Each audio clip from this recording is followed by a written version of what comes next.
A mother hadn't slept in 3 days when a stranger sat beside her in a hospital hallway and didn't say a word for 20 minutes. She only found out who he was the following morning. It was 2:17 in the morning on a Wednesday in March of 1967, and the fourth floor of Baptist Memorial Hospital in Memphis was doing what hospital floors do at that hour, running at the reduced, concentrated pace of a place that never entirely stops, but that has shed the daytime business of visitors and administrative procedures and routine appointments down to its essential functions. The overhead lights in the corridor had been dimmed to the nighttime setting. The nurses' station at the far end of the hall was staffed by 2 people, both of them focused on their work with the particular economy of motion that night shifts produce. The rooms on either side of the corridor held their patients in the specific silence of people either sleeping or lying awake in the dark, which is a different kind of silence, and one that anyone who has spent time in a hospital at night learns to recognize. In a chair against the wall outside room 412, a woman named Dorothy Haynes was sitting with her hands folded in her lap and her eyes fixed on the middle distance in the way of someone who has been awake so long that the distinction between looking at something and looking at nothing has ceased to be meaningful. Dorothy was 41 years old. She had driven to Memphis from a small town 40 miles east 3 days earlier, when the call had come from her sister, who worked as an administrator at the hospital, and had been the one to make the calls that needed to be made. Dorothy had thrown clothes into a bag without counting them, and driven the 40 miles in 35 minutes, and had not gone home since. Her son, Michael, was 11 years old, and had been admitted with a condition that the doctors were still working to fully understand, and that had not in 3 days shown the improvement that everyone had hoped it would show. Michael's father had driven down the first day and gone back to manage the other 2 children and the job that couldn't be left untended for more than a day, a decision that had been the only practical decision, and that had left Dorothy carrying the weight of the hospital alone in the way that one parent sometimes has to carry it, without choosing to and without resenting it, simply because that is what the situation requires. She had not slept in any meaningful way since Sunday. She had eaten what the nurses had occasionally pressed on her and had drunk the hospital coffee without tasting it, and had spent most of the 72 hours in that chair or in the chair inside room 412 beside Michael's bed, alternating between the two the way a person alternates when they need occasionally to be somewhere other than the place where the hardest thing is happening, but cannot go far from it. The corridor at 2 in the morning was, for the moment, empty in both directions. Dorothy was not thinking about anything in particular. She had moved through exhaustion into the territory beyond it, the flat gray expanse where the mind idles without direction, because direction requires a kind of energy that has been entirely consumed. She was simply there, in the chair, in the corridor, in the hospital, in the middle of the night, in the way that people are simply somewhere when there is nowhere else to be and no way of being anywhere else. She heard the elevator at the end of the corridor open. She did not look up. The elevator opened at intervals throughout the night, nurses changing shifts, orderlies moving equipment, the occasional doctor arriving for a late call. She had stopped registering it as an event that required her attention. She heard footsteps move down the corridor toward her and then stop. She still did not look up. She heard the sound of the chair beside her, the identical institutional chair that lined the corridor at intervals for exactly this purpose, being pulled out slightly, and then the weight of someone sitting down in it. She looked up then. The man who had sat down beside her was in his early 30s, dark-haired, casually dressed in a way that suggested he had not planned to be in a hospital at 2 in the morning any more than she had planned to still be there.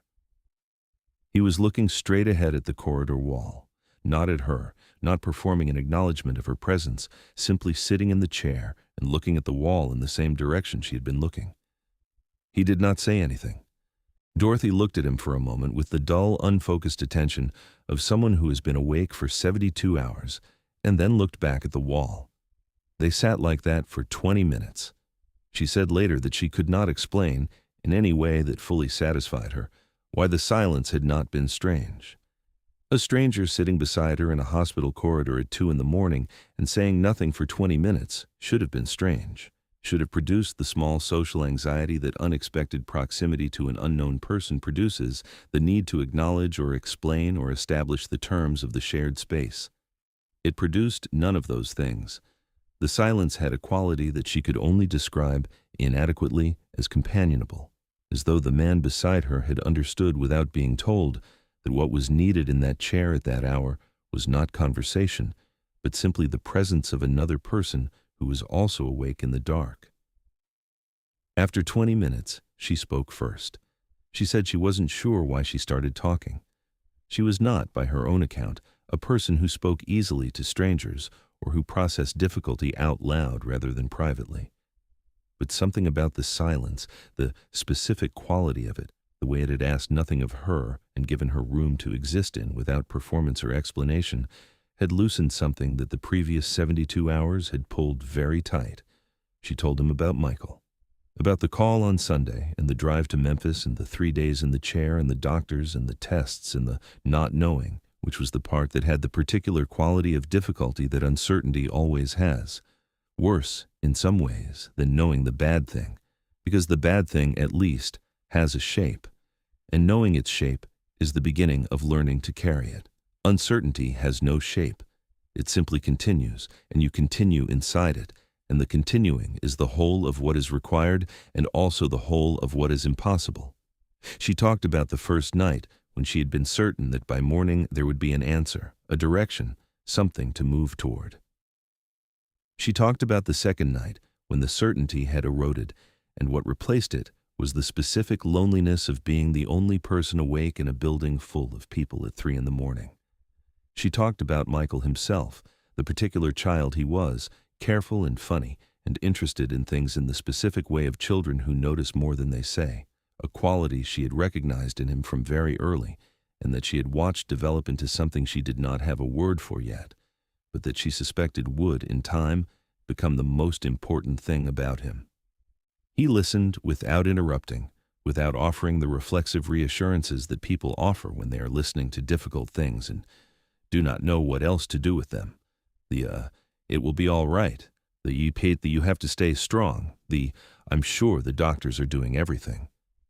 He offered none of these things.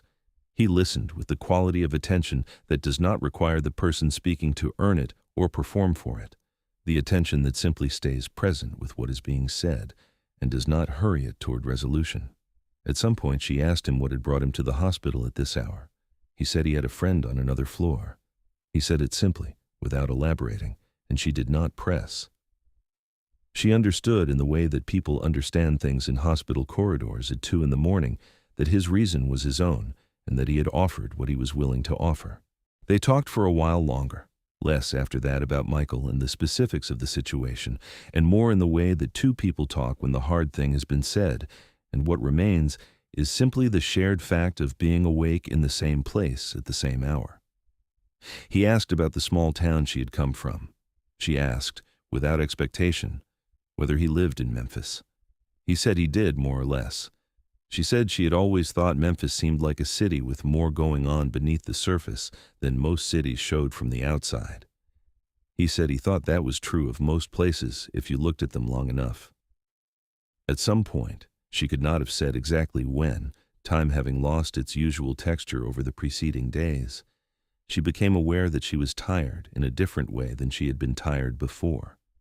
Not the flat gray exhaustion of the previous 72 hours, but the heavier, softer exhaustion of a person who has been held up by something and can now, briefly, let the holding up do more of the work. The tension that had been keeping her upright, the specific muscular and mental tension of a person who cannot afford to stop, had eased by some degree she could not measure. She fell asleep in the chair. She did not intend to. She had not intended to fall asleep in that chair on any of the previous nights and had not managed it. It simply happened now, the way things happen when the body has been waiting for permission and has finally received it from somewhere it trusts. When she woke, the corridor was lighter. The nighttime dimming had given way to the early morning setting, and the sounds of the hospital shifting into its daytime register were audible from the nurse's station. The chair beside her was empty. She looked at it for a moment with the particular blankness of someone who has just woken in an unfamiliar place and is assembling the facts of their situation. On the small institutional table at the end of the row of chairs, the table that held a box of tissues and a cup of pens, and the logbook that visitors were supposed to sign. There was a folded piece of paper. She picked it up. Inside, in handwriting she did not recognize, were two things.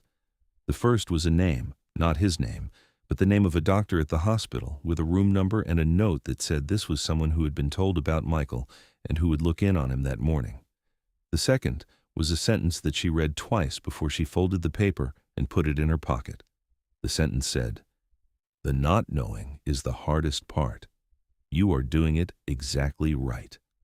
She did not know who had sat beside her until later that morning when one of the nurses, a woman who had worked the overnight shift and had seen the man in the corridor when she came to check on Dorothy around 3, mentioned it in passing in the way of someone sharing a piece of information that she assumed was already known. Dorothy sat with this for a while before she went into room 412. Michael was awake.